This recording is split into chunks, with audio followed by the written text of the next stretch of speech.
Fred, and it's great to see you in our country. Samoa, is this your first time here?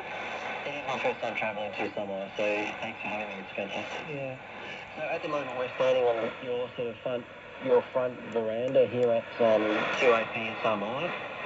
How long have you been walking up these stairs behind me here for? I just came into work just right after Cyclone Ufa that hit Samoa, that devastated a lot parts of this country.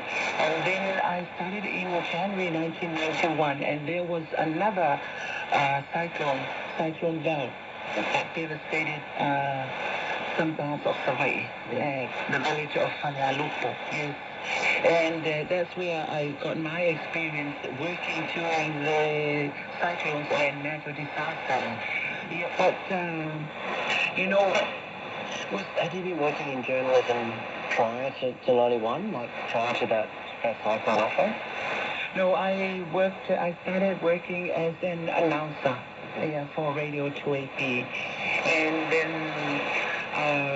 when cyclone hit Samoa, when cyclone came, our former boss sent all ladies home and leave the guys here to do the broadcasting.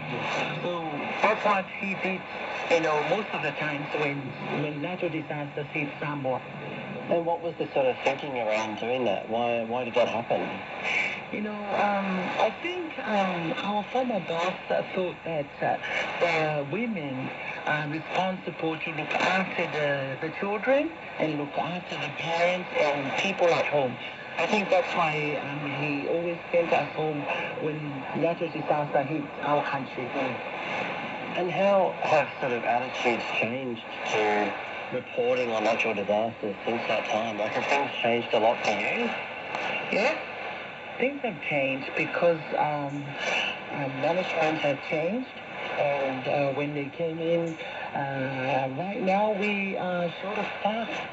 So there was a cyclone, a one-night cyclone that hit Samoa recently, and I remember that I stayed back to work because there was nobody else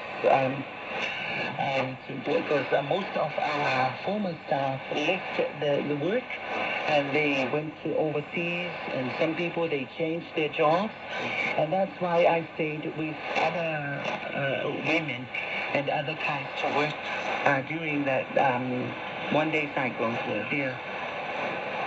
What do you remember about those initial cyclones and disasters for you as a journalist? What was it like for you? The experience I got from that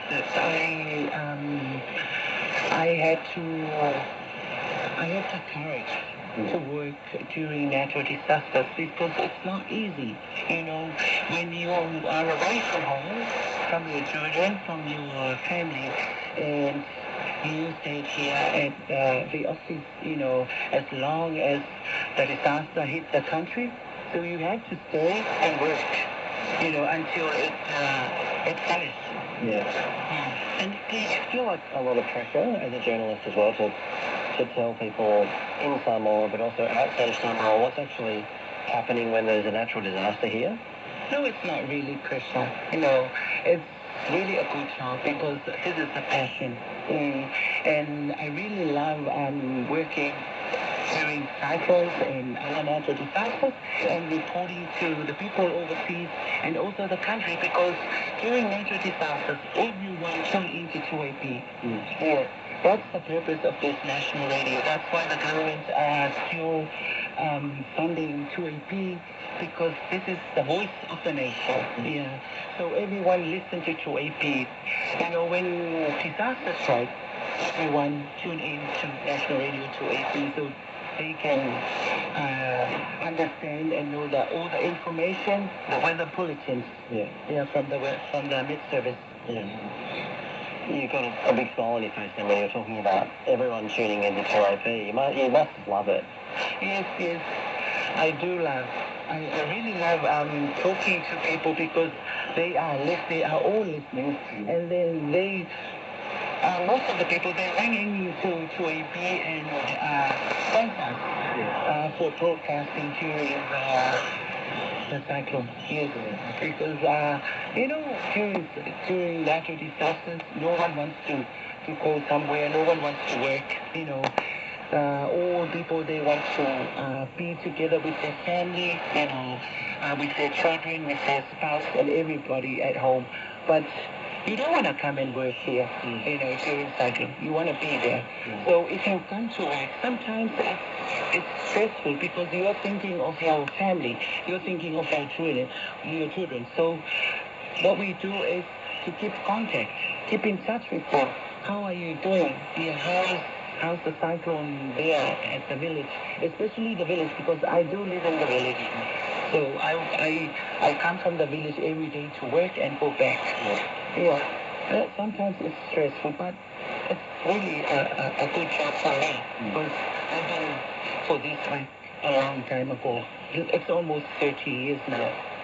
What do you think has changed in your reporting on climate change in 30 years? I mean, how has it changed from today, from 1991 until today? I think the technology is really changed right now because if there's a cyclone again that hits us, everybody's got mobile. Yeah, they just go on the mobile and then tune into Sino ad. 2AP is on Sino ad. Yeah, and tune in because in the years past, everybody has to go to the shop and buy a portable small radio, so that and buy a lot of batteries, so that they can tune in to 2AP for weather bulletins during natural disasters. Yeah. And do you think that people have a good understanding of what climate change is, not only in Samoa but outside of Samoa as well?